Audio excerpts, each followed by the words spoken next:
TP. Chandrasekharan വധക്കേസ് പ്രതി P K. കുഞ്ഞനന്ദന് നീതി കിട്ടിയില്ലെന്ന് CPM കേന്ദ്ര കമ്മിറ്റി അംഗം ഇ.പി. ജയരാജൻ. കുഞ്ഞനന്ദനെ ഇല്ലാതാക്കിയത് ഭരണകൂട താൽപര്യവും ജുഡീഷ്യറിയുടെ ഇടതുപക്ഷ വിരുദ്ധ മനോഭാവവുമാണെന്ന് ഇ.പി. ജയരാജൻ കുറ്റപ്പെടുത്തി. കുഞ്ഞനന്ദൻ നാടിനു വേണ്ടി പ്രവർത്തിച്ച കമ്മ്യൂണിസ്റ്റ് പോരാളിയാണെന്നും പാനൂർ പാറാട് CPM സംഘടിപ്പിച്ച കുഞ്ഞനന്ദൻ അനുസ്മരണ പരിപാടിയിൽ ഇ.പി. ജയരാജൻ പറഞ്ഞു. ടി.പി. ചന്ദ്രശേഖരൻ കൊലപാതക കേസിൽ 13ാം പ്രതിയായിരുന്ന പി.കെ. കുഞ്ഞനന്ദൻ ജയിൽ ശിക്ഷ അനുഭവിച്ചു വരികയാണ് മരിച്ചത്. കുഞ്ഞനന്ദന്റെ 5ാം ചരമവാർഷിക ദിനമായിരുന്നു ഇന്ന്.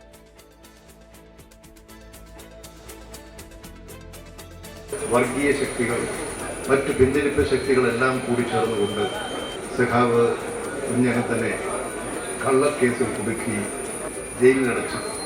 നീതി ലഭിക്കാതെ നാടിന് വേണ്ടി പ്രവർത്തിച്ച ഒരു പൊതുപ്രവർത്തകന്റെ രാഷ്ട്രീയ ജീവിതമായിരുന്നു അദ്ദേഹത്തിൻ്റെ. നീതിപീഠത്തിൻ്റെ മുമ്പിലെല്ലാം സത്യം വെളിപ്പെടുത്താനുള്ള നല്ല ശ്രമങ്ങളുണ്ടായി.